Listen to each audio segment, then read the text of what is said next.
মেয়েদের মাথায় আর কিছু থাকুক না থাকুক, ঘুরতে যাওয়ার নাম করে চল শপিং করে আসি, এই ব্যাপারটা কিন্তু ভীষণ কমন। তো সেদিনকে এরকমই হুট করে প্ল্যান করে বেরিয়ে পড়েছিলাম কাজটা পাড়ার দিকে। সকাল সকাল আমি একাই এখান থেকে চলে গেছিলাম হালিশহর। মানে সেদিনকে যাওয়ার একটা কারণ ছিল, প্রত্যেকবার মহালয়ার আগের দিন আমরা সবাই মিলে পিকনিক করি, বাট এবার যেহেতু দাদা বাইরে চলে গেছে, বোন নেই, কেউ নেই, তো পিকনিকটা ক্যান্সেল হয়ে গিয়েছিল। তাই বলে কি একটু আনন্দ করবো না, সেই জন্যই বেরিয়ে পড়েছিলাম।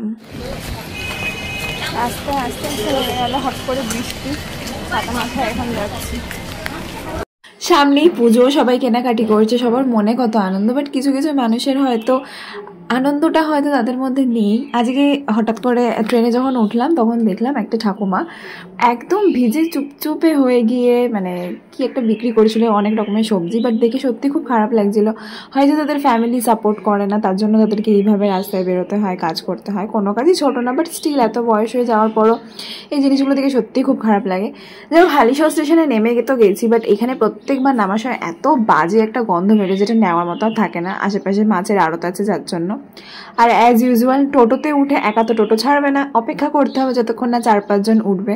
এই জিনিসটা বড্ড বিরক্তিকর, কিন্তু কিছু করার নেই। যাই হোক টোটোতে উঠলাম, সব শেষে বৌদির বাড়িতে গেলাম, খেয়ে দিয়ে আবার বিকেলবেলা টোটো করে বেরিয়েছি আমরা ঘুরতে।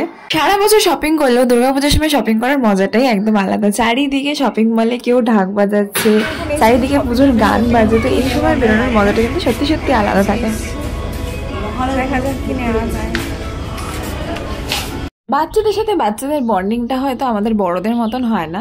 তাই দেখো আমার বৌদির ছেলের সাথে এই পুচকিটা ওখানেই ঘোরাঘুরি করছিল, হঠাৎ করে দেখি ওকে খুঁজে পাচ্ছি না, দুজন মিলে খেলা শুরু করে দিয়েছে। ব্যাস আমরা যখন বেরোবো এই পুচকি তো আর ছাড়বে না, কান্নাকাটি শুরু করে দিয়েছে রীতিমতো। আমাদের সাথে ঘুরবি ঘুরবি চ চ চ আমরা যাই, বাড়ি যাই আমরা।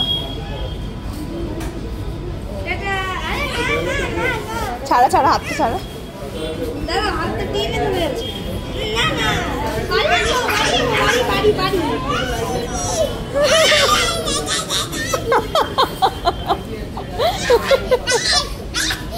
এই না হাত ছাড়াতে গেছে কিরম চিচি চিচি করে উঠলো, প্রচন্ড মিষ্টি ছিল বাচ্চাটা। তো সেদিনকে আমরা এরপরে চলে গেছিলাম একটা মলে, তো যেই মলটা সেদিনকে নতুন ওপেন হয়েছিল। আর যাই হোক সবাই খুব সুন্দর সুন্দর সেজে ওখানে ছিল আর কি, মেবি ওখানটা উদ্বোধনের জন্য। তো যাই হোক আমরা ওখানে গেছিলাম।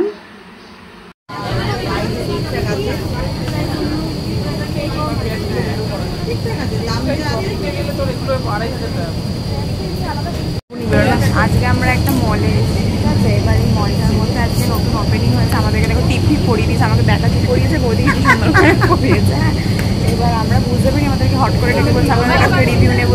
আমরা তো ব্যাপারটা বুঝতে পারিনি, যেটা আপনারা আমাদের স্টোরের ব্যাপারে বলবেন। আমরা বুঝতে পারি, আমাদেরকে ফার্স্টে আমরা কিছু কিনিও নি, আমরা রিভিউ দিয়ে দিয়েছি। তোমার কেমন লাগলো রিভিউ দিয়ে? প্রথমবার আমার কেউ ইন্টারভিউ নিল।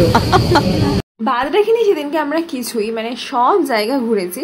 মোটামুটি আমরা বেরিয়েছিলাম 4:30টার সময়, আর বাড়িতে ঢুকেছি পাক্কা 9:30টায়। মানে তার মানে ভাবো আমরা কত কি ঘুরেছি। একটা মলে গেছিলাম যেখানে এরকম সফট সফট টাওয়াল ছিল, ব্যাস আমি আর পুচকু দুজন মিলেই এটার পিছনে পড়েছিলাম। পাগলদের যা দশা হয় আর কি। এই সমস্ত কিছু করে তারপর চলে গেছিলাম আমরা খাওয়া দাওয়া করতে। এখন আমরা অনেক ঘোরাঘুরির পর এখানে খেতে এসেছি, ছোট্ট একটা জায়গায়। ওপরটা ভীষণ সুন্দর, পুজি কর্নার। হ্যাঁ পুজি কর্নার। ধরো আমরা আজকে মানে এত শপিংয়ের জায়গায় গেছি যে এখানে এসে হাত যখন ধুলাম, হাত দিলে না তো মানে কী যে বেরোলো, থালা খুন্তি কার্পেট মাদুর কিছু আর বাদ নেই। মুখ চোখের অবস্থা থেকে বুঝতে পারছি, সেই 4:30টার সময় বেরিয়েছি, এখন বাজে হচ্ছে প্রায় 9টা। তো এতক্ষণ শপিং করার পর আমরা এখন একটু খেতে এসেছি। এই আমাদের পুচকু এখানে খেয়ে দে সোজা বাড়ি। পিকনিক করতে পারিনি তো কি হয়েছে, আমরা এইভাবেই সেদিনকে ছোটোখাটো করে ঘুরে খাওয়া দাওয়া করে ভীষণ ভালো মজা করেছি। বাট হ্যাঁ সবাই মিলে থাকলে পিকনিক করলে হয়তো আরও বেশি মজা হতো। তো লাস্টে আমরা ডিনারটা সেরেছিলাম হাক্কা নুডলস দিয়ে। ভিডিওটি এতটুকুই, তোমাদের কিরকম লাগলে অবশ্যই জানিও। See in my next blog. ততক্ষণের জন্য চ্যানেলটাকে ফলো করে পাশে থেকো।